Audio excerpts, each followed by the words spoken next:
to each and every one of you, and welcome back to the iconic city of Dubai. For today's pre-event press conference, we're of course building up to the Emirates Dubai Sail Grand Prix presented by P&O Marinas. Let me start by introducing myself. My name is Chris McCarty, Head of Sport for the Arabian Radio Network. An absolute pleasure for me to be back in your company this morning, and a little free plug as well. Dubai I-103.8, the radio station that I work for, official media partners. We will be broadcasting live from this venue tomorrow afternoon from 2 until 4 p.m. I'd also like to take this opportunity to thank our proud sponsors. Of course, without their continued support, events like this simply not possible. So a big thank you to Emirates, to P&O Marinas, and of course to Dubai Sports Council. Of course, Dubai offering not just an iconic global location, but also a unique challenge for all 10 teams on what is a very tight racecourse here at the Mina Rashid. Right then, folks, of course, SailGP, not just about the wonderful racing, also here to highlight its ongoing commitment and passion to climate action with the first of many Race of the Future takeovers. COP28, of course, currently ongoing in this beautiful city, sustainability at the forefront of what SailGP is doing around the world. Now, it has been a long 8 weeks since we came across our sailors, and 8 weeks that has passed, no shortage of talking points. And I'm going to be putting some questions to not one, not two, but all 10 of our sailors. You can see their names up there. And with that, in a bit of a change of, it's happenstance here at SailGP, we've got all 10 sailors with us, and it gives me great pleasure to welcome them on to the platform now. So ladies and gentlemen, please give it up for our first guest, a race winner last time out in Cadiz but finished down in 7th. It is Quentin Delapierre of France. Racing for the first time in SailGP in Dubai, you can keep clapping. It's Eric Heil of Germany. It's our home driver here in Dubai, twice an event winner this season, Sir Ben Ainsley. Peter Burling of New Zealand returned to Cadiz to finish 4th overall, and in a remarkable turn of events, Cadiz Andalusia event winner. He's not racing for the United States this time around. It's Jimmy Spittle. Hoping for an improvement in form this weekend, Sebastian Schneitner of Switzerland. Great to have you back with us, Seb. Consistent throughout season 4, but still in search of an event win, Phil Robertson of Canada. Phil, great to have you with us. Nikolai Sehested of Rockwool, Denmark, recorded their best SailGP finish in Cadiz Andalusia with 2nd. Great to have Nikolai with us. Popular race winner on home waters, but just short of a place in the final. It is Diego Botín of Spain. And last, but by no means least, over on my far left, he is our newest driver to the roster. In fact, it is the United States, Taylor Canfield. Taylor, welcome to proceedings. Right then, great to have all 10 sailors with us, an opportunity for members of the media to ask questions, but not before I've kick-started proceedings. And I will start with you, Sir Ben. Great to be back in Dubai. Little added pressure for you, of course, this year. You're, of course, flying with Fly Emirates. They are your proud sponsors. Just how excited are you to be back in Dubai? Yeah, morning, Chris. It's great to be here. Like you said, for us, having this opportunity to race as a de facto home team with our Emirates partnership, it's a really proud moment. And you know, you couldn't ask for a more prestigious brand, I think, in world sport than Emirates. So for them to be a big part of this event and be backing our team, it's a huge moment for us and for the league. So we're really looking forward to the weekend ahead. I think I already know the answer to this question, but I'll ask it anyway. Dubai, a long-term home for SailGP, would you endorse that? Oh, we certainly hope so. And you know, Emirates, like I said, they've invested a lot into our team, into this event. Certainly, again, when you look at their involvements with so many other major sports in global sport, you have to say that they invest in sports, in teams for the long run. And this is just the start, we hope, of a very exciting future here in Dubai. Let's get to some of the spicier questions now, if I may. Let's look back on what transpired in Cadiz Andalusia some 8 weeks ago. Let's remind some of our viewers as to what happened. I believe you labelled your Kiwi counterparts arrogant back then. Do you stand by those comments? Look, I think the great thing about Cadiz was you saw just how much it means to us as sailors, and yeah, for sure it gave everyone a bit of a laugh, and some of our peers in the other teams and their media teams a good opportunity to have a crack at us. But you know, I think it's great actually. I think it shows how much emotionally we're invested in it, and neither ourselves or Team New Zealand had a particularly good event in Cadiz. It was certainly, we were on the back foot. We were frustrated. I think we ended up in a situation where we managed to inadvertently take each other out, which certainly wasn't a goal because we were both struggling. And you know, we ended up, you know, getting a bit frustrated. But that's sport. That shows just how much it means to us. You know, straight away, you know, you get back to shore, you put your hand up, hey, sorry, probably got a bit over the top there, and you move on. And I think all of these teams at some point or another, either already or in the future of this league, are going to, you know, come to blows and have a bit of a set to, and that's just sport. That's inevitable, but that's why we compete. There's a bit of mudslinging. I'll come to you, Peter. I believe Blair called Ben, and I quote here, a lemon. That's a new one for me. I mean, any regrets as to how that played out, or are you doubling down on said comments? Yeah. Yeah, I think what happens on the playing field stays out there. You know, we really enjoy that rivalry we have with the British, and we've had for a long time through many other sporting events. But yeah, obviously up there a little bit. You know, that was having a good battle with the Americans for the last spot in the final, and it obviously a bit of a mistake on our behalf led to us ending up getting fourth in the event. But yeah, it was really fun racing. Yeah, I think like Ben said, shows you how much we care about it, and yeah, looking forward to another good battle this weekend. When you look back on it, you've had 8 weeks to reflect. Who was at fault? Was it Team New Zealand or was it Emirates Great Britain? I don't know whether you're looking at me or Ben. I'm looking at you here still, Peter, sorry. It's all right.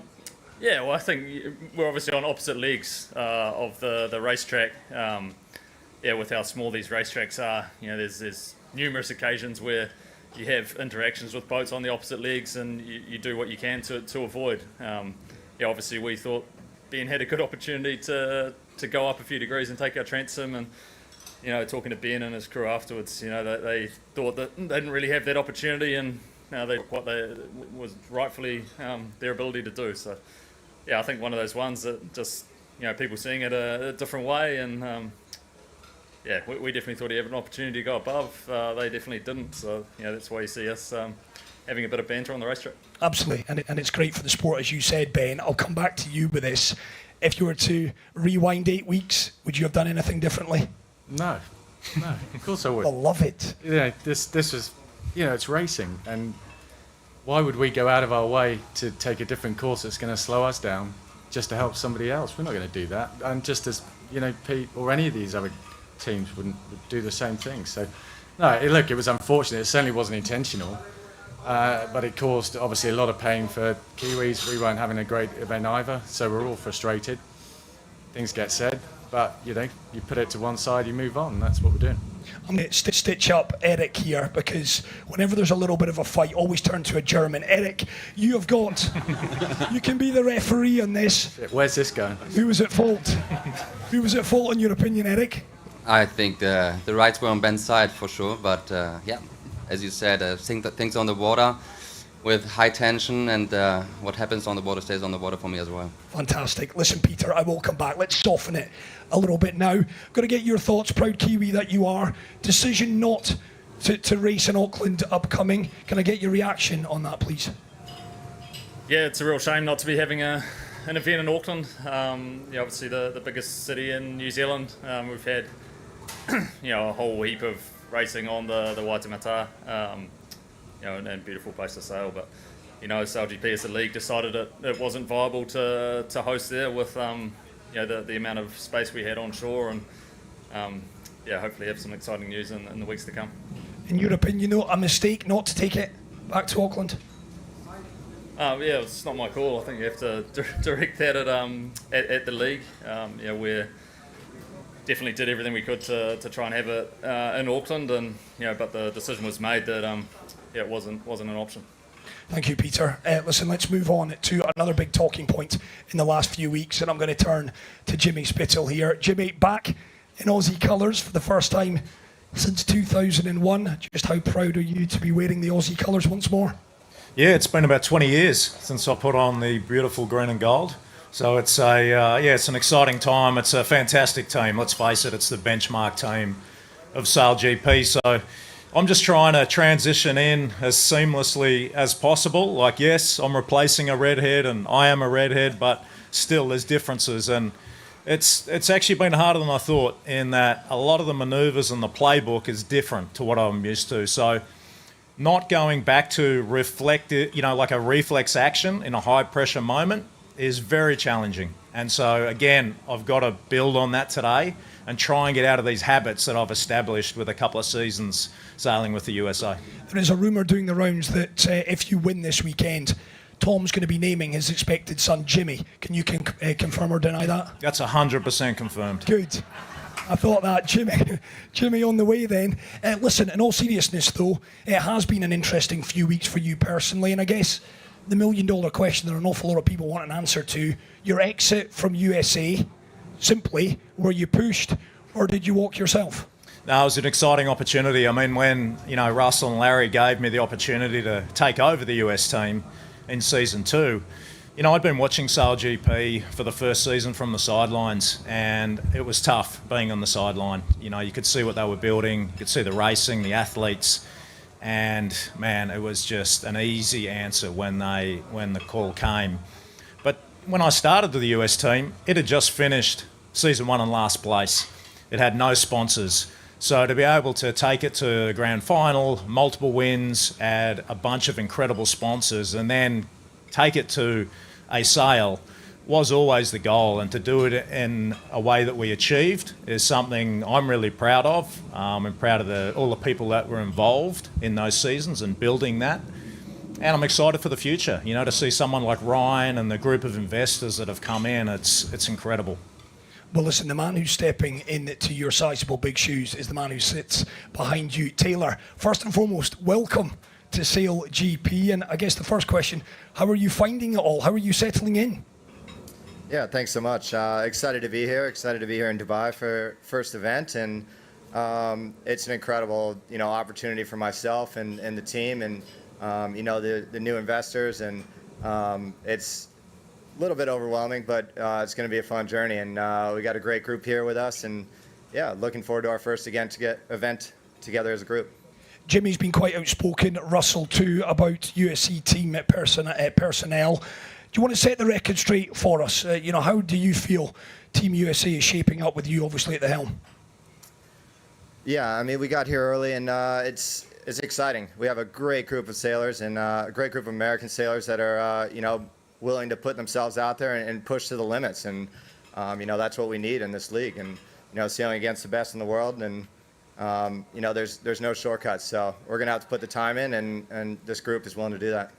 Jimmy, I come back to you. You're only human at the end of the day, and I know you've alluded to the fact that it was your decision, but is any part of the motivation this weekend to show Team USA that you've still got plenty left in the tank?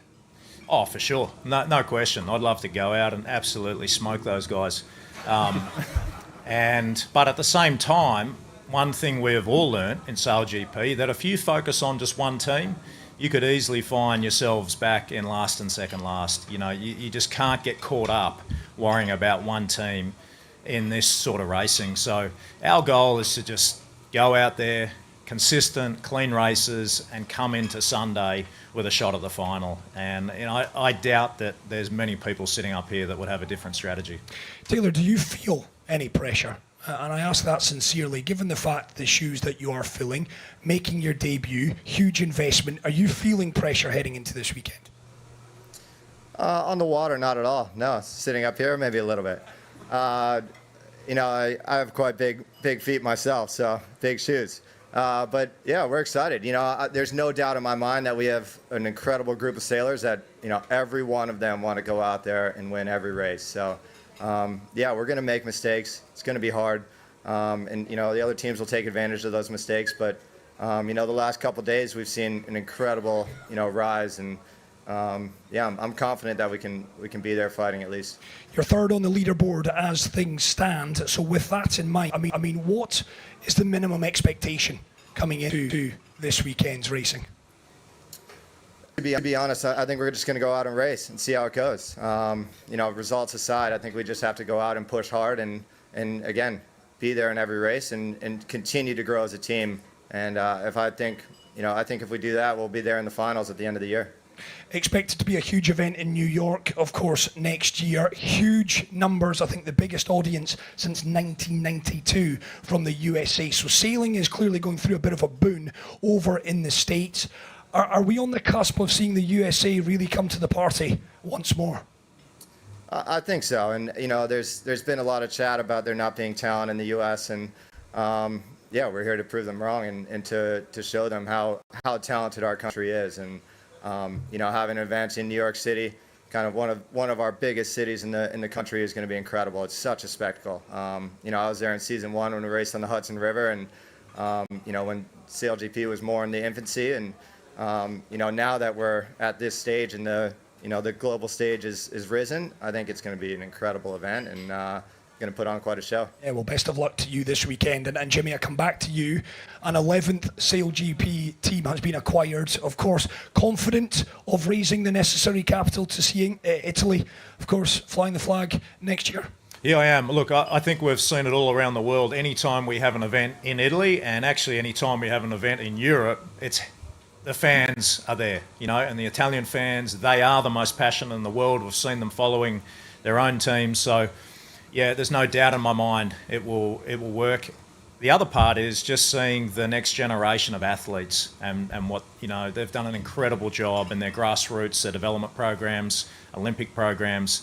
I see firsthand at the moment just, you know, how many guys and girls are coming through, and we'll be right up there.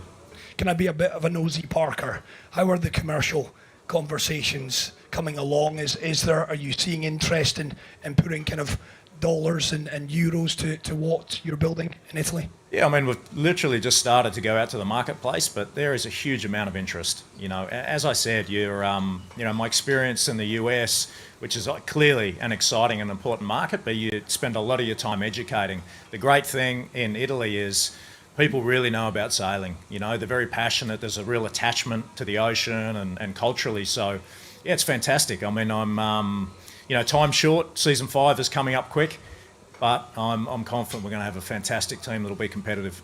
And what about venues? Where should I be investing my money in terms of sailing? Where should I be buying a place? Where are we looking at venue-wise for Italy?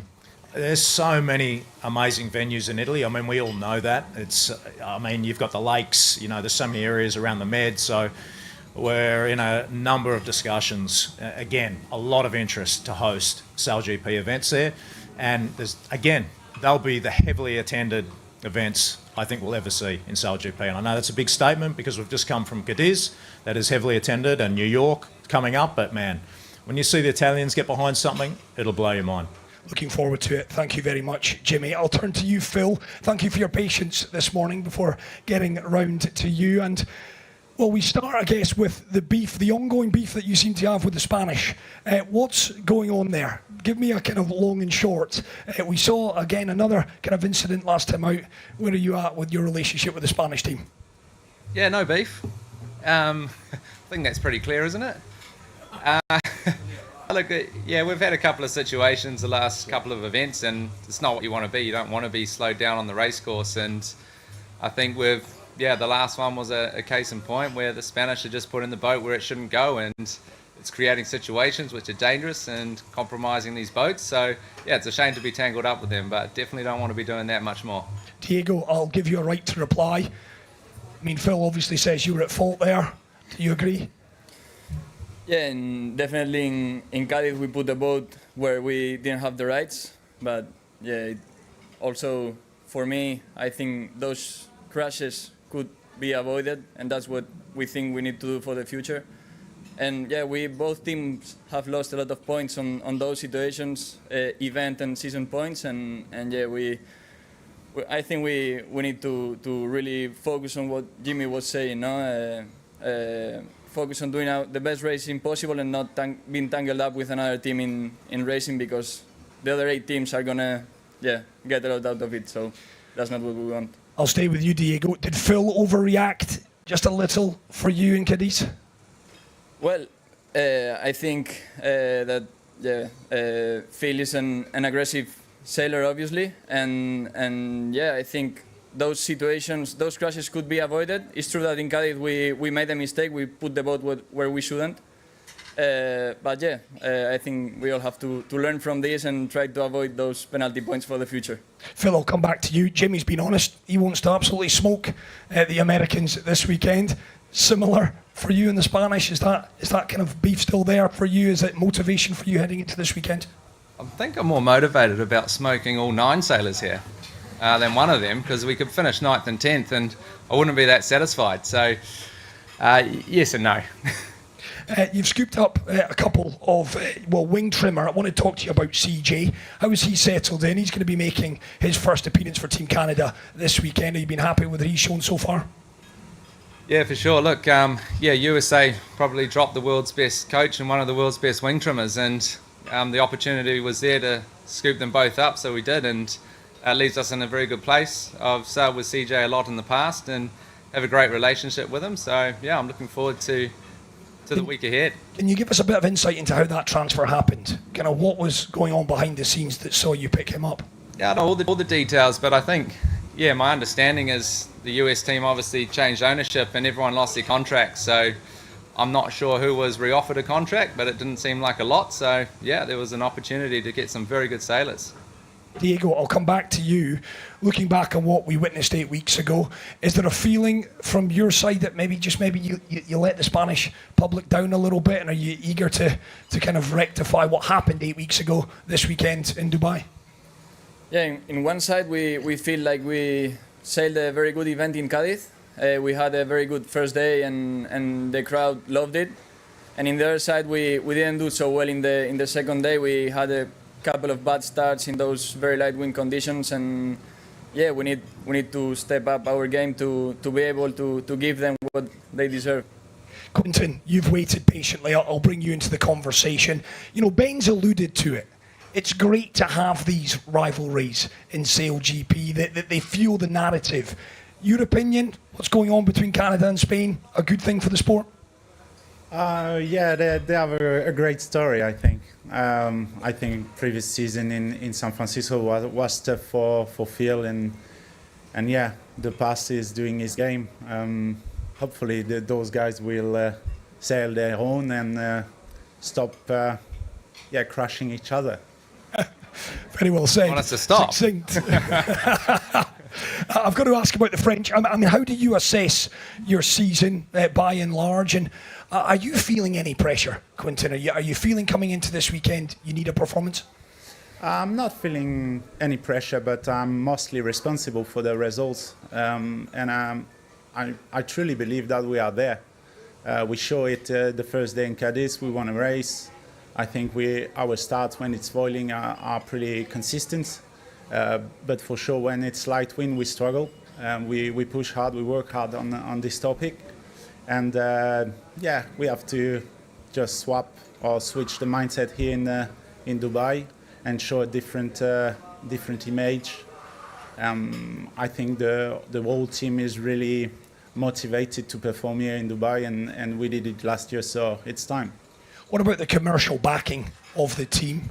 A little bit of pressure there. I mean, are we getting to the right places in France? Is there interest there to give you guys the kind of monetary budget that you can compete with the world's best?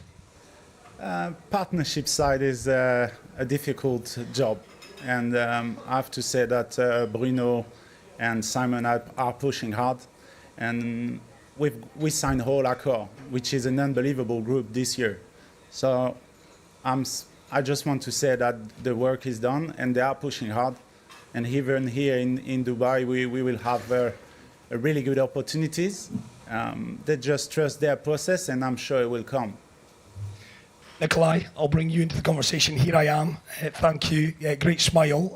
Now, I was speaking to a couple of individuals before we started the press conference today, and they were pointing out that maybe you're too nice to win on SailGP. There's a feeling that you have to be, and I think it was one of these guys that said you have to be a bit of a mongrel dog to win at SailGP. Is that mongrel dog in you? Oh, I don't think you can be a mongrel dog and have a nice smile, so I think I'll choose the nice smile. It's an interesting point, though. You're on an upward trajectory. You're cool, calm, and composed out there. What more needs to be done for you to, I guess, become the bride as opposed to the bridesmaid? Oh, I think if I knew, we probably would have won some more finals. We seem to not be able to win finals. I don't know. I think we obviously say it's about being consistent and being there in San Fran, but I'd also be lying if I wasn't frustrated that we didn't win the finals that we're in. So we're working on it. We don't quite have the answer yet. But we'll work. I'll come back to you on that one. Putting it bluntly as well, there will be people asking, and I guess this is a question you probably asked yourself and asked of your team. Do you have the killer instinct? Do you feel you are capable of winning races out there? I don't think you need to be like a mongrel to have good races. I think a lot of time it's probably better to be a little bit relaxed because it gets quite heated out there. I don't know if you've seen some of the situations we talked about this morning that don't always pay off in terms of points. So. I think we can do a pretty good job, but obviously we're not the ones the loudest and the most bad-mouth talking. Sebastian, of course, flying the flag for Switzerland, always neutral in these kind of conversations. Do you need to be a mongrel dog to win in SailGP? Yeah, I mean, I think there's some moments where you need to be and others where it's good to step back a little bit. I don't agree that Nikolai is so nice. He gave us a black flag in the last event, so it's a good example. But no, I think, sometimes you need to know how to fight back. Nikolai, I come back to you. Who are your main rivals right now? Who do you look at along the stage, the other 9 skippers, and think, you know what? Yeah, I've got a target on their back. No one right now. That might change throughout the season when we get a bit closer to San Fran, but for now everyone's in the game to qualify for that final race. So we don't really have anyone now. I know everyone's saying it. You're racing all 9 teams, but that's really true. If you pick out one team that you try to keep behind you, you're going to lose 3 other teams to go around you. So we're not targeting anyone. We're just trying to keep our heads down and do our own job and try to be consistent. I will open it up to the floor momentarily. So if you've got a question for any one of our 10 skippers, just be mindful. I'll be asking in a couple of minutes for your question. Sebastian, I come to you though. Looking ahead to this weekend, how excited are you? And what's the aim over the coming couple of days?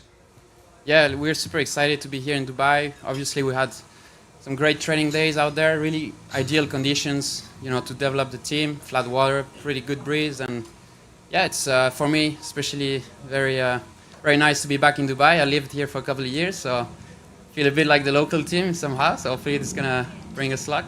I called Ben the home sailor. It's actually you, for goodness sake, Sebastian. Ben, you've got rivalry for that moniker as well. Little shrug of the shoulders. Sebastian, I'll come back to you. $7 million prize pot. It's increased again.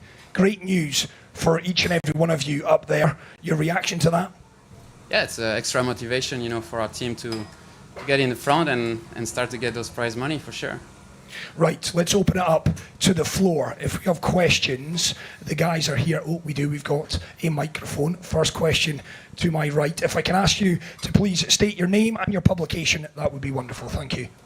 Yeah, hi guys. Gordon Finlater here from News Hub in New Zealand. I'll start with you, Sir Ben, just back to some of the lemon chat. Have you ever been called a lemon before? And at first, did you even know that's what you were being called? Just talk us through it. Yeah, look, clearly there's been, I don't know how many times that clip's been replayed. Certainly, I think the social media teams of all of the other teams in the league have certainly had a great time replaying it.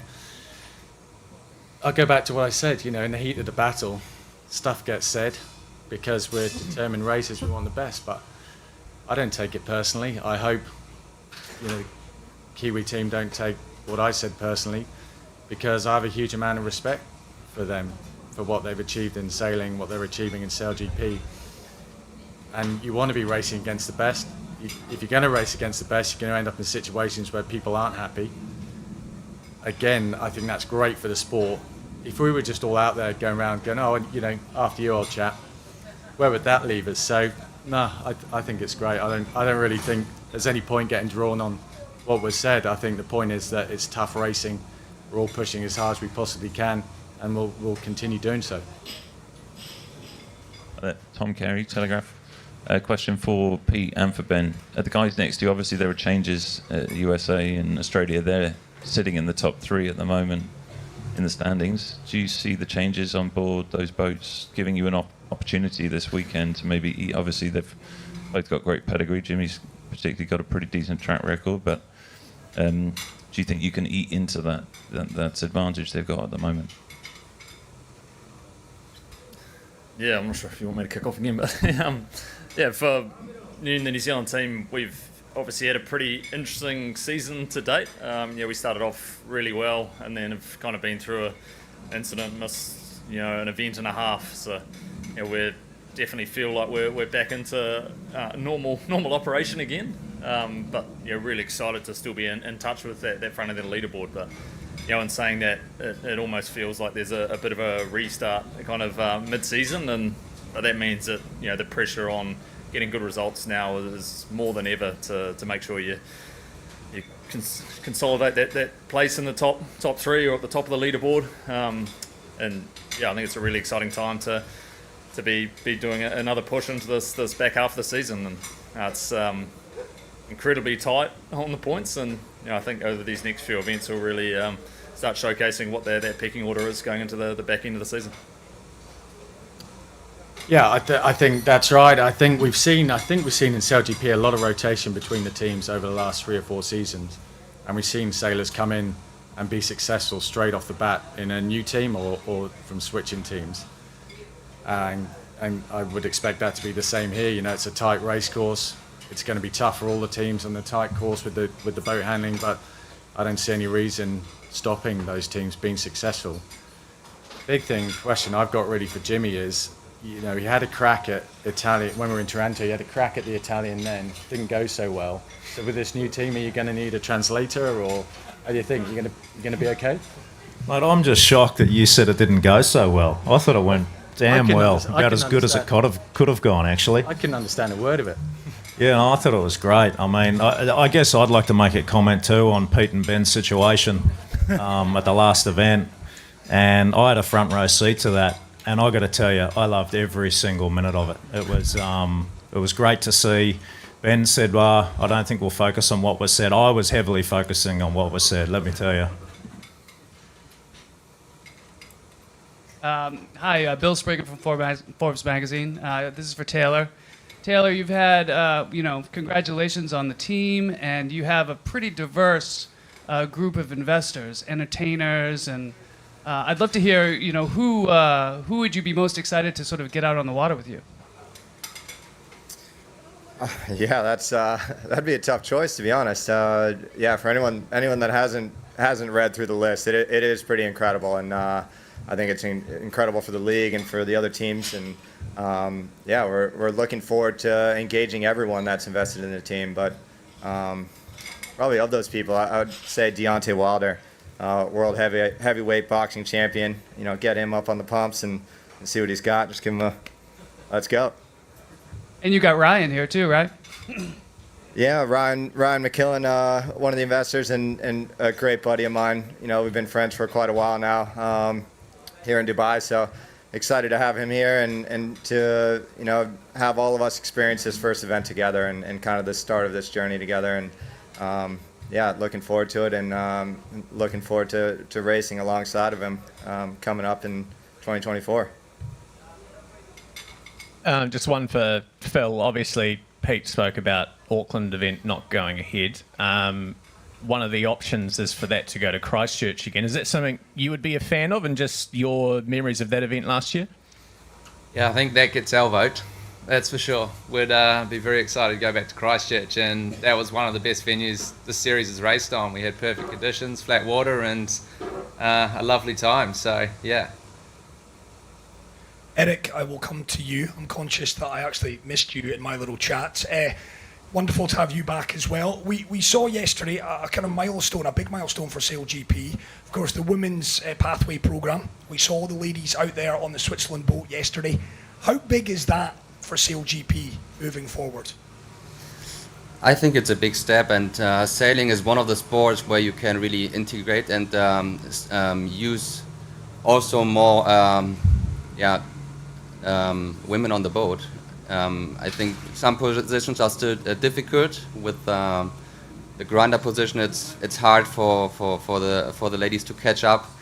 But yeah, I think SailGP could be the first sport competition with at least 50% of female sailors. Would you endorse that? You'd be a fan of that? Yeah, for sure. Talk to me about your own kind of preparations coming into this weekend. Obviously, there's a lot of storylines. Ben and Peter, obviously, we've got Phil and Diego, but your own kind of aspirations coming into this weekend? I mean, we are still in 100% in our own development, and we really try to align on how we sail the boat, and that's our main focus. We had a crazy good couple of days here with a good race course on the water and a lot of starts, which helps us the most at the moment to get more confidence with the starts. So I hope we can continue doing that. And stay out of trouble as well. Gordon. Pete, obviously you and Jimmy have had a pretty epic rivalry over the years, but now that he's actually representing Australia, you know, his country of birth, what does that add to it? I mean, would it make winning against him more satisfying, but equally, if he was to pip you, even tougher? Yeah, we've had a pretty good rivalry with Tom over the years as well, and that Australian boat. So, although you can't see Jimmy on there, I'm sure that rivalry will just continue, and it's he's got some big shoes to fill, and it'll be exciting to see how they take it on this weekend, and we're really looking forward to seeing how things unfold. I think we might have a question down the front. Yes, sir. Thank you so much. Faham Al-Qasimi, don't have a publication, Emirati sailor. So Ben, maybe to you, as you've sailed here the longest, 2 events in our country's name on your boat. What does the UAE need to start doing to one day have a Emirati SailGP team? Oh, that's a great question. I think fundamentally to be behind a team, we're, like I said, incredibly proud to represent Emirates here, to have the event, to build on that, to actually get to the grassroots of getting more youngsters out on the water here in Dubai. We were at the Dubai Offshore Sailing Club the other night. It was great to see the youngsters getting out on the water, having a good time, and we gave a little presentation about SailGP, and you could see how excited they were and motivated by that. So that's the stepping stone. It's going to take time, but why not? Why shouldn't we have a Dubai team in SailGP in seasons ahead? That's a great target. Certainly an exciting prospect. Right, Your Excellency, distinguished guests, ladies and gentlemen, that concludes our press conference this morning. Of course, we are set fair for a fantastic couple of days racing. Tickets still available at SailGP. It is the Emirates Dubai Sail Grand Prix presented by P&O Marinas. All I will ask from our sailors is if you can make your way to the front of the stage for a picture opportunity with our proud sponsors Emirates, and that will conclude the press conference this morning. Thank you all so much for being here. Make sure you pick up your tickets for this weekend's action. Thank you.